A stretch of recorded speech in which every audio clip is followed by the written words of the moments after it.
Olá, está no ar o videocast da Durga Sindical e nesta edição nós vamos falar sobre a participação das mulheres na ciência e nos espaços de poder e decisão.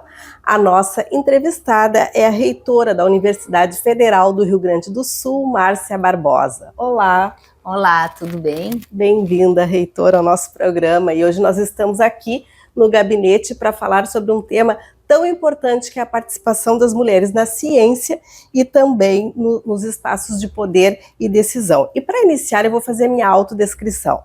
O meu nome é Simone Medeiros Ramos, eu sou jornalista, sou uma mulher negra, tenho os cabelos encaracolados, afro, tingidos em cores mais claras, estou vestindo uma blusa lilás, uma calça jeans e uma sandália clara.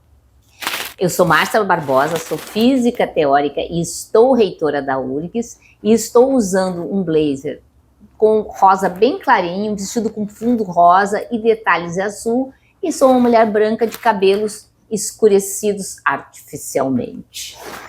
Que legal. Reitora, a senhora foi eleita como uma das 10 brasileiras que transformam a ciência no Brasil e no mundo, e pela revista Forbes. E como foi essa trajetória toda, né, diante de uma sociedade e de espaços nas universidades que são predominantemente masculinos? Para começar, eu venho da escola pública. Então, quando eu entro na universidade, a maioria dos estudantes, faz muito tempo que eu entrei na universidade, tá?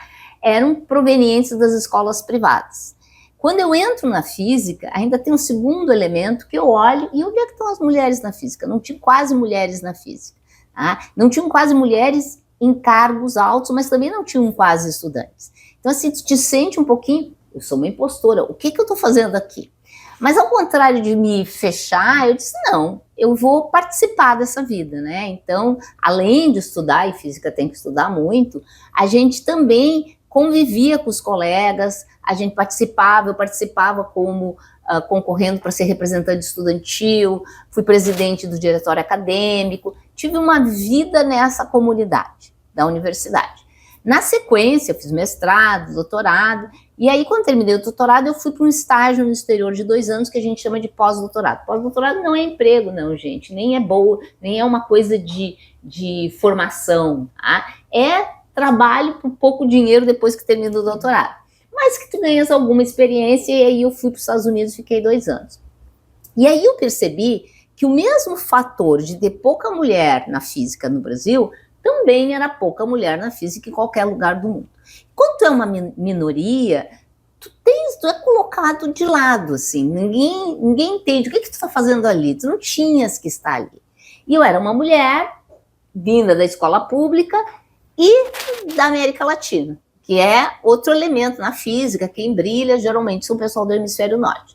Então, assim, foram camadas de preconceito e que eu conseguia perceber, porque às vezes as pessoas não percebem o preconceito. Eu percebia que tinha camadas de preconceito e eu disse, não, vou continuar nessa carreira, vou lutar bastante, vou conseguir ter um grupo, alunos, e vou mostrar para essas pessoas que é possível ter uma mulher na ciência e quando eu tiver poder eu vou trabalhar para mudar essa situação.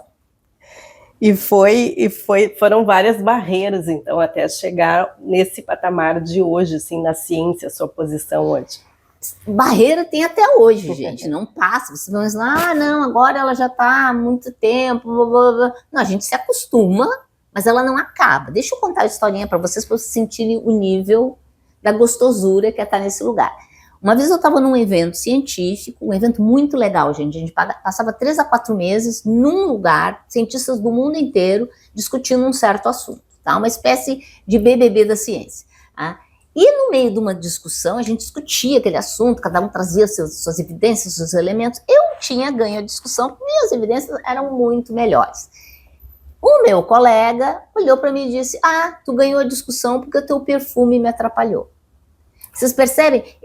O uso do fato de tu seres mulher para te tirar daquele teu local de poder e te colocar no outro local.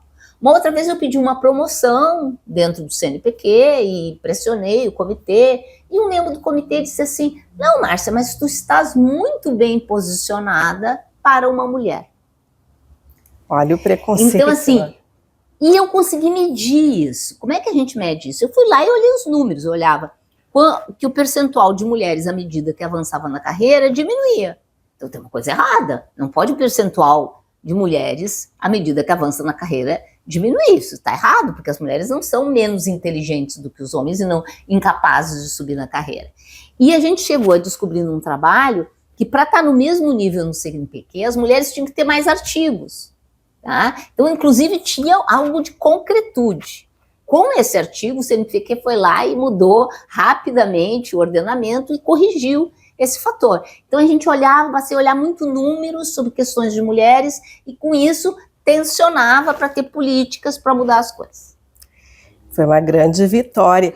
E o que lhe despertou a realização de pesquisas sobre as propriedades da água, que lhe proporcionaram esse reconhecimento internacional? Originalmente eu trabalho com uma coisa chamada mecânica estatística, que é tratar com muitos números e tirar ali uma ciência daquela grandes números, né? Um número de moléculas dessa sala, um grande número, e daí eu tiro uma ciência. E na época eu percebia que quando eu ia fazer modelos, porque na física a gente faz modelos, não dá para descrever tintim por tintim na natureza, acontecia que a água era um modelo muito ruim. Aí eu disse, peraí, vou estudar a água e depois volto a fazer modelos mais genéricos. E pensei que ia levar um mês aprendendo tudo da água, lá se vão 25 anos. E aí me atraiu aquilo, um material que tem propriedades bizarras, se tu compara com os demais materiais, ele é doido demais, e que ninguém acha que é doido porque ele tá em todo lugar. Então assim, gelo flutua em água. Nos outros materiais, a fase sólida do material afunda na fase líquida, porque o material fica mais denso, mais compacto e afunda. O gelo, ele abre, ele se expande, por isso flutua. Isso é uma das mais de 70 propriedades doidas da água. Todas elas relacionadas com algum aspecto da nossa existência, da vida. Tá? Então a vida não existiria se a água não fosse maluca. Nosso corpo é água. O corpo é água, o planeta é água, tu vai nas plantas é água. E essas propriedades da água, de dissolver, de não dissolver, todas elas são propriedades não comuns para os outros materiais. E por isso, ela não ser comum é que permite a gente existir. Por exemplo, se o gelo não flutuar, se o gelo afundasse como os demais materiais, no primeiro inverno tu congelava o rio de baixo para cima e matava tudo que é peixe e tudo que é vida. E como a gente vê, porque aqui não tem isso, né, congelamento, mas quando a gente vê nos filmes, o gelo fica em cima e aqui embaixo fica a água e preserva a vida. Essa propriedade por si só já salva vidas. Então assim, são várias propriedades e todas elas produzem alguma coisa interessante. O meu grupo em particular trabalhou com uma propriedade específica que a gente entendeu. A água faz uma coisa doida, que é assim, tu pega as moléculas de água, tu juntas elas, põe elas bem juntinhas e elas passam a se mover mais rápido. Como se no engarrafamento, quanto mais carro tu colocasse no trânsito, mais rápido os carros andassem. Daí a gente entendeu o mecanismo disso, tá? Como é que isso acontecia? Isso tem implicações, inclusive, na construção de filtros para dessalinizar a água do mar. Então, assim, é uma propriedade interessante por si só, mas que tem implicações, vamos dizer, inclusive econômicas. Tá? E a gente trabalha nessa área até hoje de pesquisa, produzindo filtros para dessalinização da água do mar. E agora, falando em ser uma reitora de uma das maiores universidades públicas do Brasil, ainda é uma tarefa desafiadora, ainda sofre preconceitos, essa questão de gênero incomoda ainda? Olha, ela incomoda o tempo todo, tá? Por quê? Porque, assim, nós temos uma sociedade que é misógina, as mulheres cresceram dentro dessa sociedade, houve muito avanço, no entanto, esse avanço resultou num movimento mundial de tentar colocar a mulher de volta para o seu lugar, tá? Segundo a concepção dessas pessoas. Ele não é só no Brasil, gente, ele é no mundo. Então, no mundo, as pessoas dizem, não, chega de ter mulher aqui. Tem um estudo recente em inglês que mostra que os jovens da geração Z estão mais conservadores, menos aceitando o feminismo, que inclusive os baby boomers, que é a minha geração. Tá? Por quê? Porque eles viram essa competição das mulheres no mercado de trabalho. Isso afeta o começo da carreira, o meio da carreira e o fim da carreira.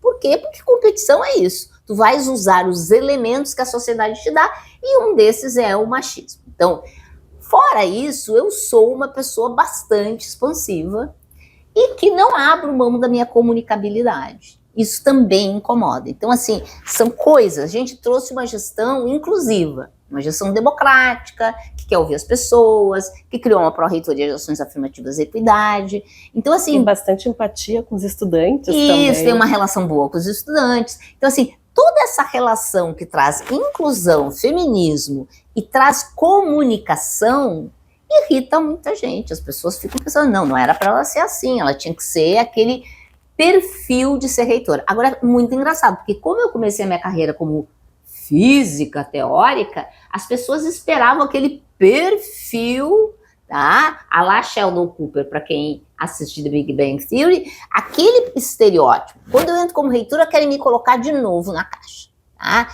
Obviamente, eu não vou entrar em caixa nenhuma, não entrei no começo da carreira, quando isso custava muito, muito caro, tá? Então, não vou abrir mão de ser eu, mesmo que ser eu seja uma coisa meio difícil.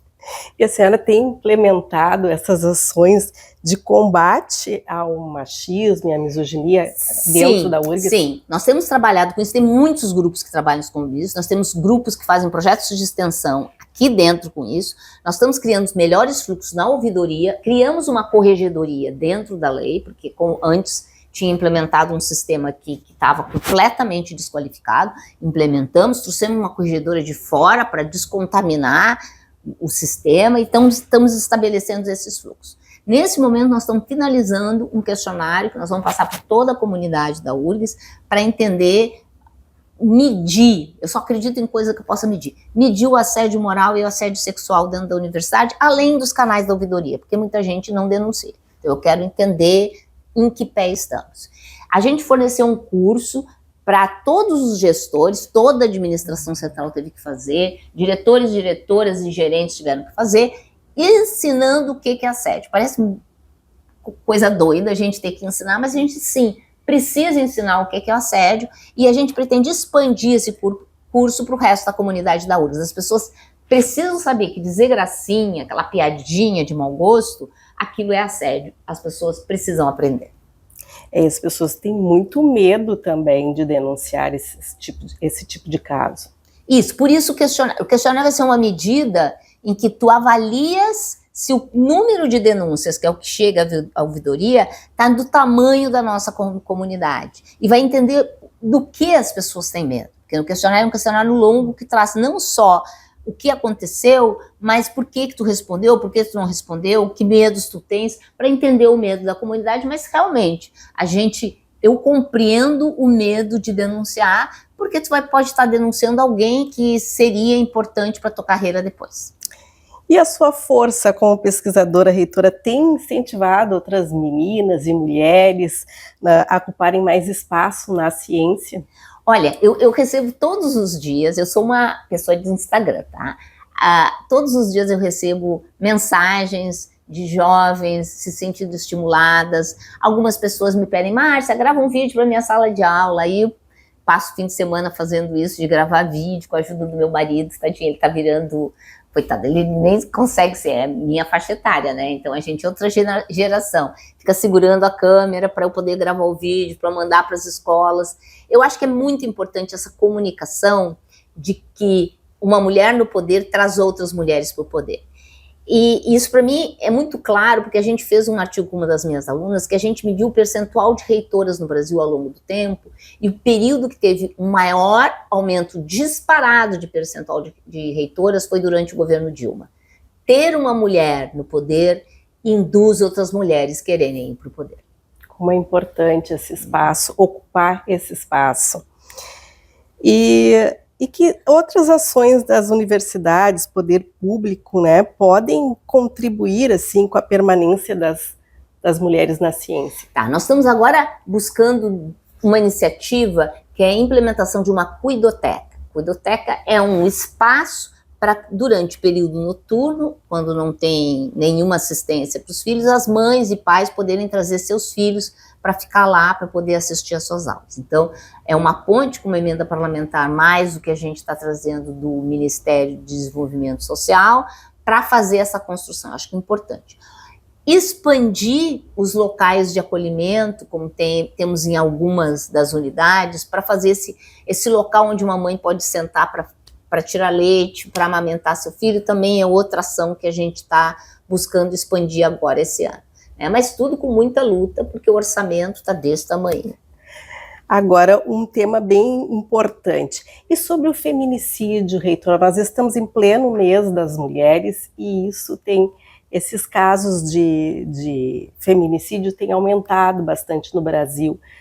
Na sua opinião, como reitora, de que forma que esse problema pode ser combatido? Deixa eu trazer 2 estudos. Um feito por uma das minhas alunas, que mostra que nas escolas do ensino fundamental não se ensina nada sobre assédio, não se ensina sobre tratar as mulheres bem, que elas têm os mesmos direitos. Por quê?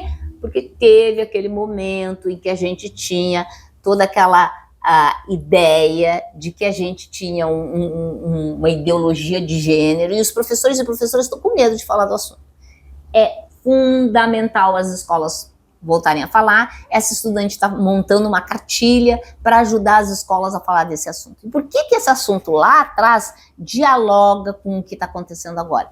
Porque se tu não tivesse essa formação durante o teu período escolar, tu facilmente acha que a piada, o tapinha, a pequena violência, e tu vai escalando até o feminicídio. Então, um elemento é a gente trabalhar com esse fator educacional. O segundo elemento é uma sociedade sob tensão. A gente também mediu o aumento do número de denúncias durante 2 momentos: a pandemia e as enchentes no Rio Grande do Sul. Para as enchentes, a gente fez uma coisa inusitada. A gente olhou Porto Alegre, São Paulo e Brasília, porque São Paulo e Brasília não tiveram enchente. E o aumento de denúncias de violência contra a mulher só aconteceu em Porto Alegre, porque a gente estava vivendo um tensionamento. Então, nós temos que perceber que quando a gente tem momentos de tensionamento ao longo da nossa história, seja econômico, seja social, a gente tem que reforçar essa educação da equidade, tem que reforçar o falar sobre essas questões das mulheres, porque naturalmente essa população mais estressada, esses homens sob esse estresse cotidiano, se tornam mais violentos e com essa violência atingem mais as mulheres e temos os feminicídios. Então, educação, em primeiro lugar, e muitas campanhas para falar sobre o assunto, em segundo lugar, para a gente trabalhar com isso. Reitora, então, para encerrarmos aqui nosso programa, gostaria que a senhora deixasse uma mensagem para as mulheres das universidades, estudantes, enfim, para toda a sociedade feminina. Primeiro, vocês vão ter sempre aquela ilusão de que se vocês estiverem sozinhas e sofrerem alguma coisa, que isso aconteceu só com você. Mentira. Conversem com colegas, sejam homens ou mulheres que sejam amigos de vocês, e vocês vão ver que o que vocês estão sofrendo é uma injustiça, é um assédio moral, é um assédio sexual. Organizem-se, porque na solidão de uma denúncia a gente se sente muito fragilizado. Compartilhando e indo fazer a denúncia, mas tem que fazer a denúncia, e os caminhos estão todos explicitados no site da nossa ouvidoria. Vão lá, denunciem, mas tentem carregar todos esses pesos que a gente carrega como ser humano, mas particularmente como mulher, no coletivo, no plural. Porque, na verdade, sozinha até a gente vai mais rápido, mas juntas nós vamos mais longe. A Durga Sindical agradece a sua participação aqui no nosso videocast, reitora, e desejamos sucesso cada vez mais. Obrigada. Quer acompanhar o nosso videocast? Assista ao nosso canal de YouTube da Durga Sindical, aproveite, se inscreva, deixe o seu joinha, acompanhe as nossas redes sociais e o nosso site www.adurgs.org.br. Até a próxima edição. Professor, quem luta contigo quando você precisa? A Durga Sindical, à frente das principais lutas e conquistas dos professores federais. Felice.